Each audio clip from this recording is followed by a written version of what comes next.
Amakuru avugwa hirya no hino tuyahere mu Burundi, aho Perezida Evariste Ndayishimiye yijeje abaturage kuzatera intambwe zizabuza indwara ya COVID-19 gukwirakwira. Eugenie Mukankusi nibyo atubwira.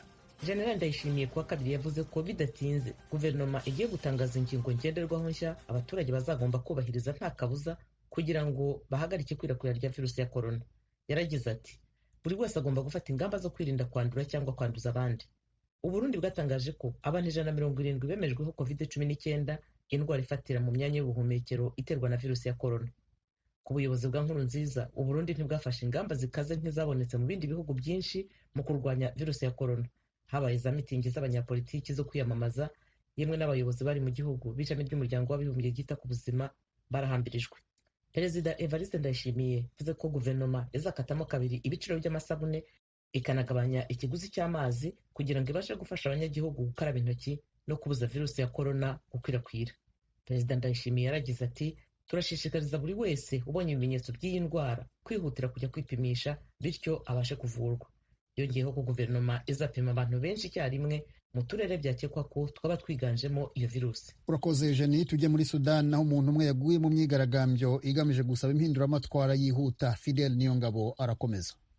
Umuntu umwe yishwe, abandi batari bake barakomereka mu myerekano yabaye mu mahoro muri rusange ku munsi wa kabiri muri Sudani. Abandi ibihumbi n'ibihumbi barihereje amabarabara basaba ihinduka ryihuta kurushiriza mu gihugu n'uruhara rw'abasivile kurushiriza muri leta mfatakibanza izoshikana kuri demokarasi mu gihugu. Abari mu myerekano bakoraniye ku mugwa mukuru Khartoum no mu bindi bisagara bibiri bifatanye bya Khartoum North na Omdurman, inyuma y'uko leta yugaye amabarabara n'ibiraro vyerekeza mu gice cyo hagati ku mugwa mukuru. Yari imyerekano ikomeye cyane ibaye kuva leta mfatakibanza ishikiye ubutegetsi mu mpera z'umwaka urangiye. Hari inyuma y'uko Omar al-Bashir yari amaze imyaka 30 ayoboye Sudani akuwe ku butegetsi. Indi myerekano nk'iyo yarabaye mu bindi bice by'igihugu harimo igisagara ca Kassala kiri mu buseruko bw'igihugu hamwe no mu ntara ya Darfur. Abari mu myerekano baririmba basaba ubwigenge, amahoro n'ubutungane. Bamwe mu bari mu myerekano barazibiye amabarabara. Imyerekano yero kwa kabiri yabaye ku munsi wo kwibuka umwaka urangiye. Abanyagihugu bagize imyerekano y'ukuremera abasirikare bakomeye bashikiye ubutegetsi inyuma y'uko Omar al-Bashir akuwe ku butegetsi kugira babandanye ibiganiro ku bijanye n'amasezerano yo gusangira ubutegetsi n'abatavuga rumwe na leta b'abasivili. Fidel Niyongabo, tugumane utujyane muri Zimbabwe, aho za parike n'amazu afungurirwamo byongeye gukingura imiryango mu rwego rwo kudohora ku ngamba zo gukumira ikiza cya COVID-19. Iyo ngingo ya leta yahaye akoyo ku gisata c'ingenzi cari gisinzikajwe n'ingingo zafashwe mu ntumbero yo kurwanya ikiza c'umugera wa corona. Iyo ngingo yatangajwe n'umushikiranganji ajejwe gutangaza amakuru Monica Muchangwa. Yaje mu gihe abajejwe amaparke n'ibibanza vyakira ingenzi zije kuraba inyamaswa mu gihugu bariko bidoga mu kuvuga ko ukubandanya kw'ingingo zari zihari zijejwe kurwanya COVID-19 ariko bigeramira imirimo yo kudandaje n'utwigoro two gukingira inyamaswa. Ibibanza vy'uburiro bizosubira kurekurirwa guha ibifungurwa abakiriya. Yamara ivyo bibanza bizotegerezwa kubahiriza ibitigiri bigereranye vy'abakiriya bizokwakira icarimwe. Co kimwe nk'ibindi bihugu bitari bike vyo kw'isi, Zimbabwe yatanguye korosha ingingo yari yafashe zo kwirinda ikwiragira ry'ikiza c'umugera wa corona. Ico gihugu gitangaza ko ibitigiri vy'abanduye uwo mugera gushika uno musi wa gatatu biri munsi y'amajana 600. Umuvugizi w'abajejwe amaparke n'inyamaswa muri Zimbabwe, Tinashe Farao, amenyesha ko bari bakeneye bikomeye gusubira kugurura imirimo yabo. Farao avuga ko ata amafaranga bari bakironka y'ingenzi kuva ingingo zo kurwanya COVID-19 zifashwe mu kwezi kwa gatatu.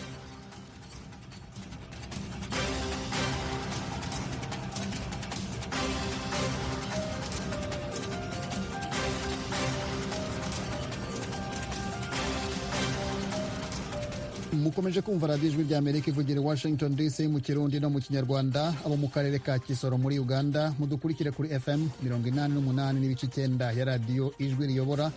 Abadushakira kuri interineti namwe mujye kuri wayeshatu radiyo yacu voa.com mukurikire aya makuru. Mukanya turajya mu karere k'ibiyaga bigari bya Afurika.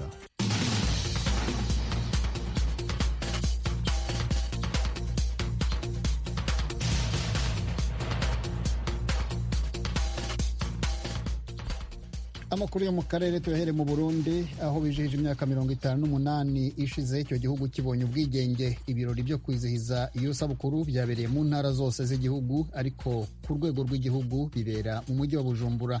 Inkuru y'ijwi rya Amerika yateguwe twifashishije abanywanyi bacu bari mu Burundi, turayisomerwa na Desire Hatungimana i Kigali mu Rwanda.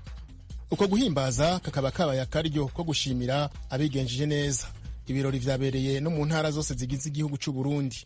Muri ivyo birori umuhungu wa nyakwigendera Petero Nkurunziza yahawe ikidari n'agashirukabute.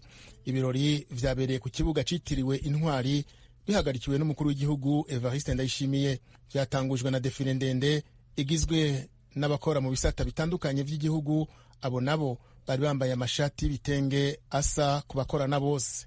Igitenge gisanzwe gikorerwa mu Burundi akaba arico cama gikoreshwa n'abakozi batandukanye mu birori vy'igihugu. Umugwi wa kabiri wari ugizwe n'ugwaruka, ugo nago nururi mu muhari w'abaskuti n'abagide abari mu idini ry'abadventiste n'abana ba Ntare. Abo bakurikiwe n'abajejwe umutekano, aho hatanguye abasirikare hahereza abapolisi. Inyuma yaho abasirikare baciye bakoroka ku mugozi bava mu ndege no gusimba imodoka iriko iriruka. Abapolisi nabo berekanye ubuhinga mu bijanye n'urukino rwo gutana hasi judo. Mu ijambo ryiwe umukuru w'igisagara ca Bujumbura Fredy Mbonimpa akaba yashimye ko umugwa mukuru w'ubutunzi watewe iteka n'umukuru w'igihugu muri ivyo birori. Anemeza ko igisagara ca Bujumbura kizobandanya umugambi wo gukoresha ubuhinga bwa none. Umukuru w'igihugu yashimye igikorwa cyo gutoza amakori n'amatagisi bituma igihugu cigenga mu butunzi, aho yamenyesheje ko muri uno mwaka wa 2020 OBR yatoje imiliyaridi 103 n'imiliyoni 100 amafaranga arenga ibice 40% vyaratekanijwe. Aca yemeza ko ayarenga ko ari yagiye gufasha gukuraho ubushomeri. Tugira duce tuyajana mu makomine kugira dufashe ugwaruka mu bikorwa vyabo vy'iterambere. Nico gituma nabasaba yuko ubunyene baca bitegure neza kugira ngo leta izishike isanga batunganye bafise imigambi itomoye yo kugwiza umwimbu kugira ngo nabo baronke ico bakoraho bahereye bavuga ngo n'abashomeri. Ijambo ry'ubushomeri twaramenyesheje yuko dutegereza kurifuta mu Burundi. Umurundi wese aronke ico akora. Umwe wese rero naze ariyumvira ico ashobora gukora gishobora kumuzanira amahera kugira ngo yikenure, kuko leta iri ngaha kugira ngo imufate mu mugongo. Evariste Ndayishimiye arongoye Burundi yaciye ashimira bamwe mu bitanze kurusha abandi. Washizwe imbere ni Petero Karaveri Ndayicariye arongoye umugwi Severe wo kumenya ukuri no kunywanisha abarundi, yarongoye n'umugwi ujejwe amatora Seni mu biringo bibiri. Umukuru w'igihugu yasiguye igituma yahawe ikidari c'iteka co gukora neza mu gihugu kandi c'indongozi. Mu 2015 aho bariko bamutera ubwoba kugira ntidutunganya amatora ngo dushireho intwaro yitorewe n'abene gihugu, mbere gushikaho haba n'ibihugu bimwe bimwe bifasha abarundi babipfa mutima ngo bashobore gusambura igihugu c'u Burundi basitembagaza ubutegetsi. Wewe yararinze araguma akomeza arategura amatora neza, amatora arahera neza, arerekana ko abarundi koko bikukiye n'aho amakungu yoba yabataye. Ubugira kabiri muribuka tugitangura umugwi Severe wo kumenya ukuri n'ukurikuriranira, kuko nico gihute abarundi tugifise dushaka kwikurako. Ico gihe amakungu yavuga ko azodufasha aradusamaza, ikikorwa ntitwagikora. Hanyuma rero ambasaderi Pierre Kavenda yicariye acaraza ati jewe ngira afata inzira turi kumwe n'abarundi ukuri kumenyekane kugira ngo ntigusubire kutubera igitsitaza. Yarakoze rero tukamukengurukira ingene yakoze mu bumwe ntangere, ku buryo ingene ashira habona uko kuri bidatirimutse ubwoko na bumwe mu Barundi. Uwundi ari mu bashimiwe ni Kome Manirakiza yatowe nk'umushikiranganji yigenjeje neza mu kwerekana ubutunzi igihugu gifise. Uwo nawe yari umushikiranganji w'amazi, amasoko ntanganguvu n'ubutare n'agataka. Ubu akaba yatowe nk'umushinga amateka.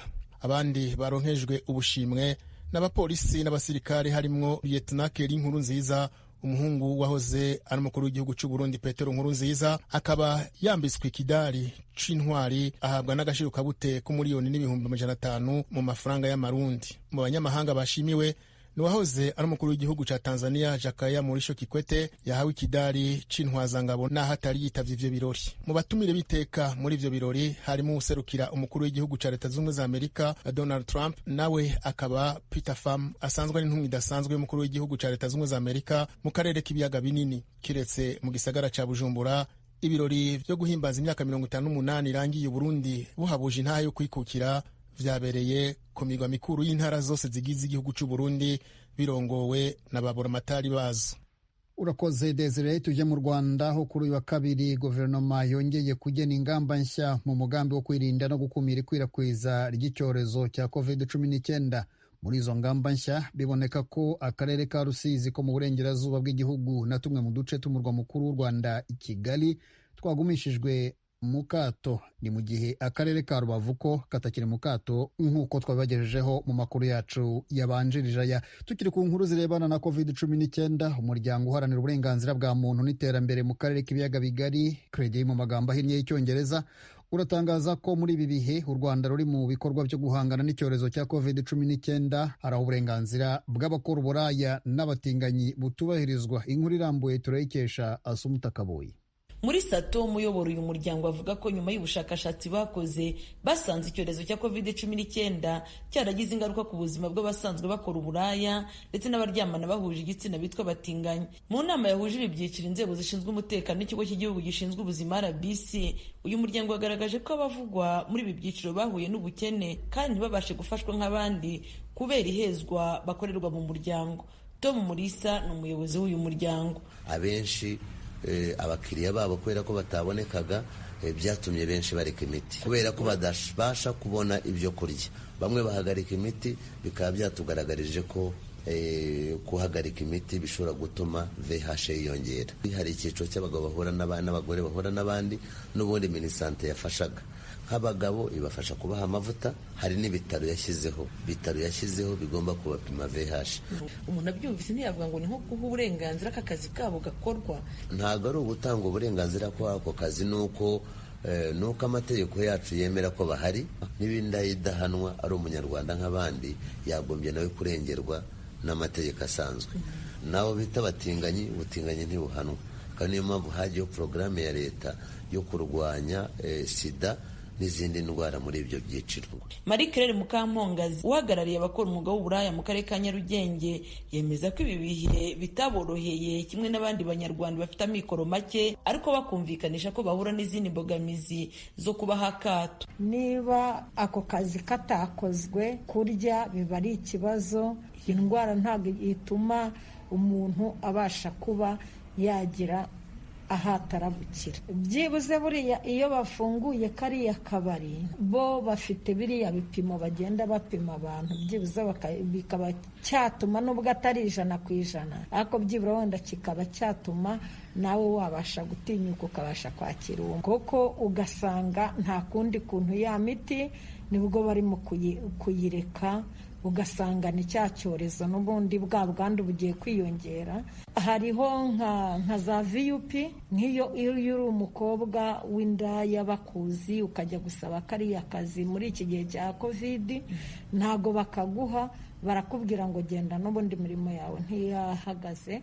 Ikibazo kigaragara ku ndaya ni nacyo kigaragara ku baryamana bahuje ibitsina bazwi nk'abatinganyi bagaragaje. Bo bongeraho ko akato bagahabwa n'imiryango yabo bikaba bituma badashobora kuyirukira mu gihe bahuye n'ingorane. Uyu musore waganiriye n'Ijwi ry'Amerika ntiyifuje ko twatangaza amazina. Kubera discrimination dukorerwa yaba mu kazi, abenshi ntibabashije kwiga kubera kwisanga mu mashuri baba discrimina, byatumye rero na bwa bushobozi yabonaga budahari kuko ari mu rugo nyine. Twagiye tubona abantu bo muri community yacu, ubwo abandi bagenda bahabwa ubufasha butandukanye, twebwe bagendaga bakabibima, cyangwa se no mu gihe cyo kubarura bo bangaga kubarura, bakabavuga bati mwabatinganywe n'ubundi mubahabwa amafaranga y'abazungu, mugiye muryayo mwabonye. Usangwa rero nabo batarabasha kwakirwa. Nk'umuntu ushinzwe umutekano yamubona agahita amufata uri inzererezi, akaba aramufasha mujyanye kwa Kabuga. Aho twari tubafite bafashwe mu gihe cya COVID ndetse bagiye babura gikurikiranwa, n'ubu ngubu hari abakiriya.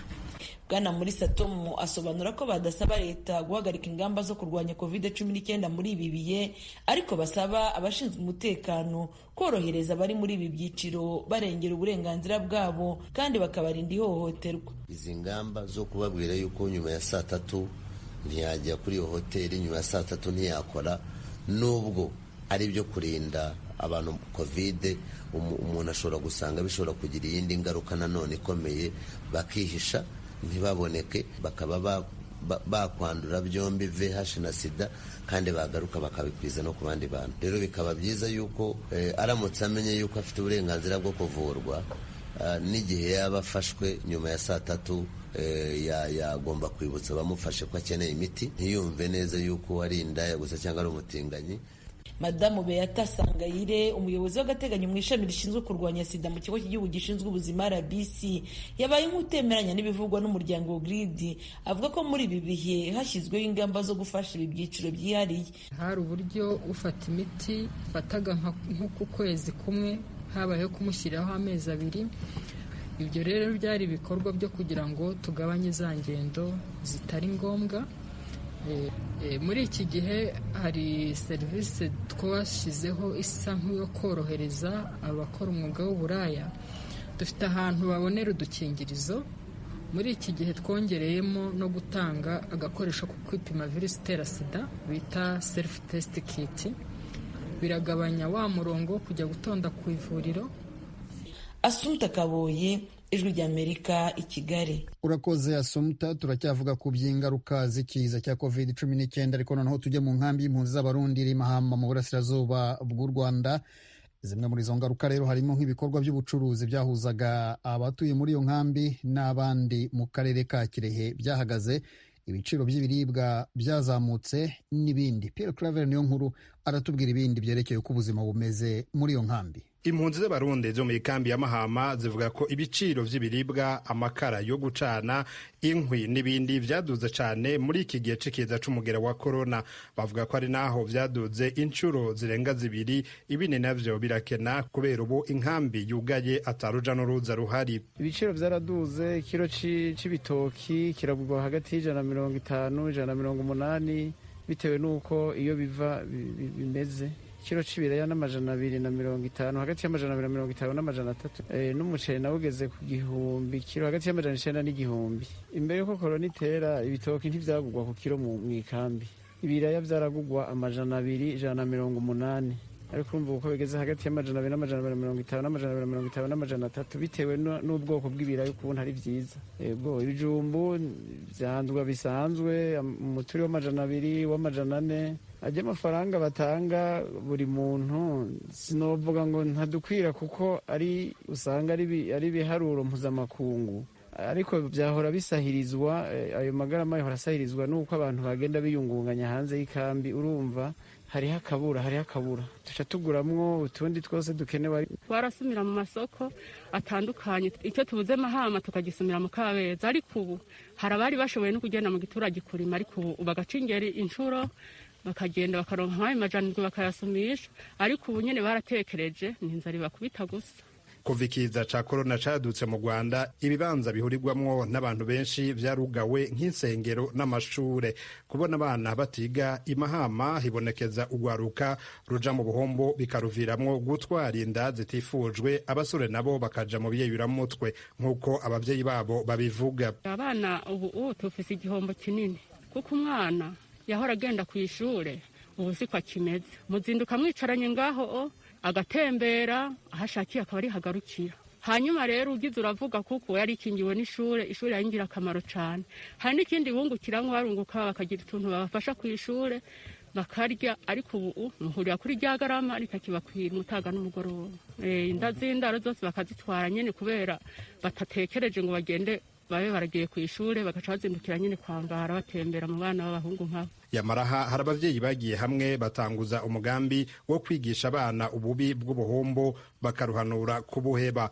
Umuyobozi w'umurenge wa Mahama, akarere ka Kirehe, inkambi ya Mahama irimwo Karamuheto Claudius, nawe nyene aremeza ko abanyarwanda bahahombeye kubera imigenderanire bari bafitaniye n'abo Barundi itagikunda kubera ataruja n'uruza ruhari. Birumvikana icyorezo cya COVID-19 ingaruka ntizabura.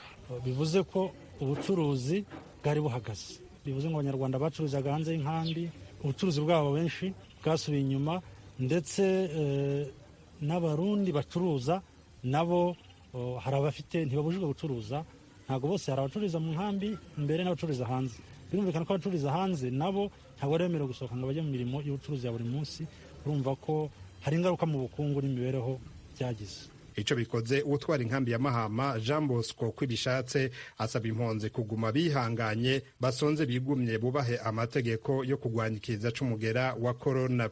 Natwe turafise ubwoba nk'abandi bose, ariko hose ingingo zarafashwe, ku byerekeye isuku za kandagira ukarabe hose zirahari kandi ahantu hahora hagera abantu bashika kuri 50-60 ariko uno munsi bakira abantu 10 gusa kandi bagatatana ku buryo ya metero bavuga yuko umwe n'uwundi aba ahari.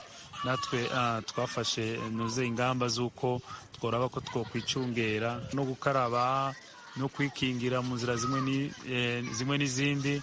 Aho ni mu gihugu akarere ka Kirehe inkambi ya Mahama irimwo kamaze iminsi kabonekamwo abagwayi benshi b'umugera wa corona. Abandura benshi baba bazananye ku mupaka wa Rusumo uri muri ako karere ku rubibe rw'u Rwanda na Tanzania. Ubuyobozi bw'akarere buhamagarira abantu muri rusangi by'umwihariko impunzi kwirinda cane, bukemeza ko hamwe ico kiza gishitse mu nkambi ya Mahama irimwe impunzi zirenga 60,000 cose asikinganda. Pierre Claver Nkuru, Kigali, ku bw'ijwi ry'Amerika. Pierre Claver Nkuru, tugushimire. Ububirigi bwari butangaje ko bubabajwe bikomeye n'ibikomere byatewe n'ibikorwa by'ubukoloni muri Repubulika ya Demokarasi ya Kongo. Ibyo bikubiye mu ibaruwa umwami Filipo yandikiye Perezida Felix Tshisekedi ku munsi w'isabukuru imyaka 60 y'ubwigenge bwa Kongo. Minisitiri w'intebe w'Ububirigi nawe yavuze ko igihe kigeze kugira ngo Ububirigi butangire icyo yise inzira y'ukuri ku birebana n'ibyo bwakoze mu gihe cy'ubukoloni muri Kongo. Inkuru irambuye turayikesha Venuste Nshimiyimana. Umwami Filipo w'Ububirigi yatangaje ko ababajwe bikomeye n'inabi yakozwe mu gihe cya gikolonize y'Ububirigi muri Repubulika Iharanira Demokarasi ya Kongo. N'ubwa mbere igikorwa nk'iki kibaye mu mateka y'Ububirigi. Ibyo umwami Filipo yabitangaje mu ibaruwa yandikiye Perezida wa Kongo Felix Tshisekedi ku isabukuru imyaka 60 Kongo imaze ibonye ubwigenge. Mu ibaruwa ye umwami Filipo yagize ati: ndifuza gutangaza ko mbabajwe bikomeye n'ibikomere byabaye mu gihe cyahise. Imibabaro yabyo yabyukijwe muri iki gihe n'ivanguramoko rikomeje kurangwa mu bihugu byacu. Nubwo bwose umwami Filipo atavuze izina ry'umwami Leopold wa kabiri, yavuze ko mu gihe cya gikolonize habaye ibikorwa by'ubugizi bwa nabi n'ubugome byateje umubabaro no gusuzugurwa. Minisitiri w'intebe w'Ububirigi Sophie Wilmès yavuze ko ibyo umwami yatangaje yabikoze mu izina rya leta y'Ububirigi. Nibyo nk'uko biteganywa n'itegeko nshinga ryacu. Iyo umwami avuze aba avuze mu izina rya leta. Birumvikana rero ko ibyo yakoze ari nako leta ibibona. Umwami w'Ububirigi yavuze kandi ko azarwanya ivanguramoko uko ryaba rimeze kose. Yongeraho ko agiye gusaba abadepite gutangira kungurana ibitekerezo kugira ngo ibyabaye biganirweho hatangira amateka mashya. Icyo gitekerezo cyashimangiwe na Minisitiri w'Intebe w'Ububirigi Sophie Wilmès. Igihe kirageze kugira ngo Ububirigi butangire inzira y'ubushakashatsi, inzira y'ukuri, inzira yo kwibuka. Gushaka ukuri no kwibuka bibanzirizwa no kwemera ububabare undi yakorewe, kandi ibyo byemejwe n'ibaruwa umwami yandikiye abanyekongo abinyujije kuri Perezida Tshisekedi. Mu ijambo ry'isabukuru yagejeje ku banyagihugu be mu ijoro ryo kuri uyu wa mbere, Perezida Felix Tshisekedi nawe yatangaje ko yifuza ko amateka yaranze ibihugu byombi yasesengurwa n'abashakashatsi kandi akigishwa abariho n'abazavuka. usanga ari ngombwa ko amateka dusangiye n'Ububirigi n'ababutuye yakwigishwa abana bacu muri Repubulika ya Demokarasi ya Kongo no mu Bubirigi hashingiwe ku bushakashatsi bwakorwa n'inzobere mu mateka zikomoka mu bihugu byombi. Amafoto menshi y'umwami Leopold wa kabiri wategetse Ububirigi imyaka 44 yatewe ibyasha by'amarangi cyangwa se arimburwa n'abamaze ibyumweru bigaragambya mu Bubirigi, ndetse hatangajwe n'inyandiko isaba ko ayo mashusho ye yose yakurwaho. Urupfu rw'umunyamerika w'umwirabura George Floyd wapfuye ari mu maboko ya polisi nyuma yo gushikamirwa ku ijosi n'umupolisi mu kwezi gushize mu mujyi wa Minneapolis polisi muri leta ya Minnesota muri leta zunze ubumwe za Amerika rwabyukije impaka ku myitwarire y'Ububirigi mu gihe cya gikolonije. Kuri uyu wa kabiri tariki ya 30 z'ukwa gatandatu mu rwego rwo kwizihiza isabukuru y'imyaka 60 Kongo imaze ibonye ubwigenge, umujyi wa Gand mu Bubirigi wafashe icyemezo cyo kurimbura ishusho y'umwami Leopold wa kabiri. Impuguke ku kibazo cy'imibanire hagati y'Uburayi na Afurika zemeza ko ubukolonize Ububirigi bwakoreye muri Kongo aribwo bwari bukarishye kurusha ubundi bwakozwe n'ibihugu by'Uburayi muri Afurika. Abahanga mu by'amategeko bahamya ko abanyekongo babarirwa muri za miliyoni bishwe bagacibwa amaboko kubera ko batatanze amakori cyangwa se bagafatwa n'indwara aho bakoraga mu mirima y'umwami Leopold wa kabiri bagapfa. Venuste Nshimimana, Ijwi ry'Amerika, Londres.